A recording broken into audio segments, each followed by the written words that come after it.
Let's use an example of a town with 2 homes.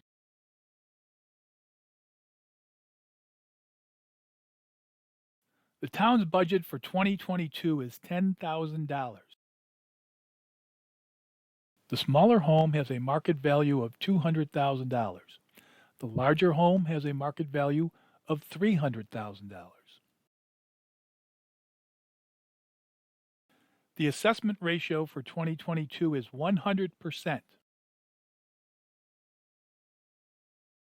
Because of the 100% assessment ratio, the assessed values for the homes are the same as their full market values. That is $200,000 for the small home and $300,000 for the larger home.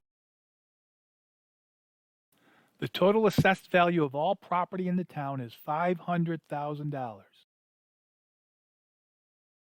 The tax rate equals the total town budget of $10,000 divided by the total assessment value of $500,000.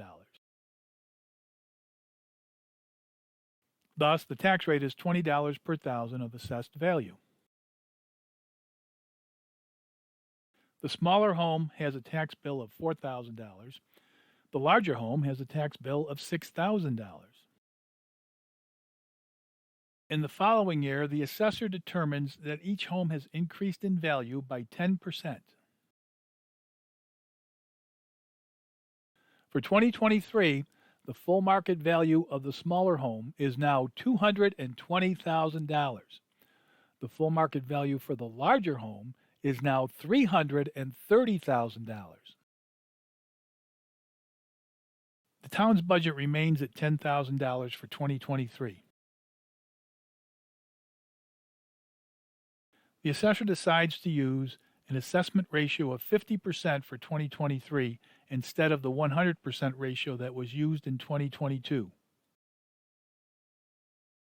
Because the assessor is using a 50% assessment ratio for 2023, the assessed value of the smaller home for 2023 is only $110,000, while the assessed value for the larger home for 2023 is only $165,000.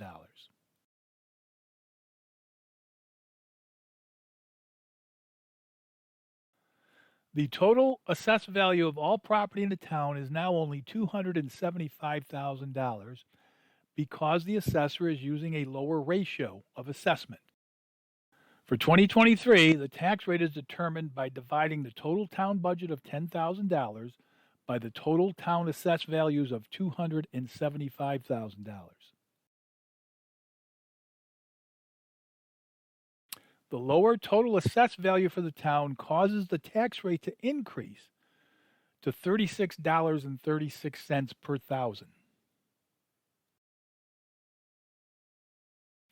However, the tax bills for each property have not increased because the town did not increase its spending. It is still spending just $10,000 per year, just like it did in 2022.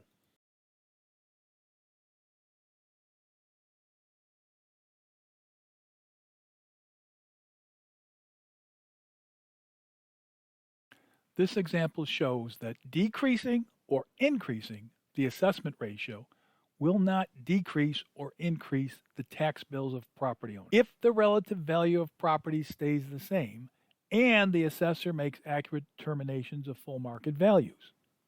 But we know that relative property values don't stay the same.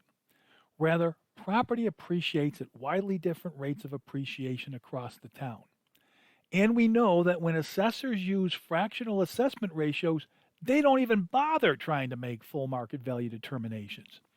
Instead, they merely divide the existing assessment of each property by the inverse of the average increase in the value of all properties. That results in bogus determinations of full market value, which in turn causes properties to be assessed at widely varying assessment ratios. Because real property taxes are required by state law to be based on a uniform percentage of value, it is absolutely imperative that the assessor accurately determine the full market value, whether they're using a 100% assessment ratio or using a 50% assessment ratio. Otherwise, property taxes will not be fairly distributed. As we will see in the next video, when the assessor fails to make accurate full market value determinations for every property every year, the tax burden gets shifted away from the properties that had the greatest percentage increase in value, and it is shifted onto the backs of the owners of the properties that had the lowest increase in value.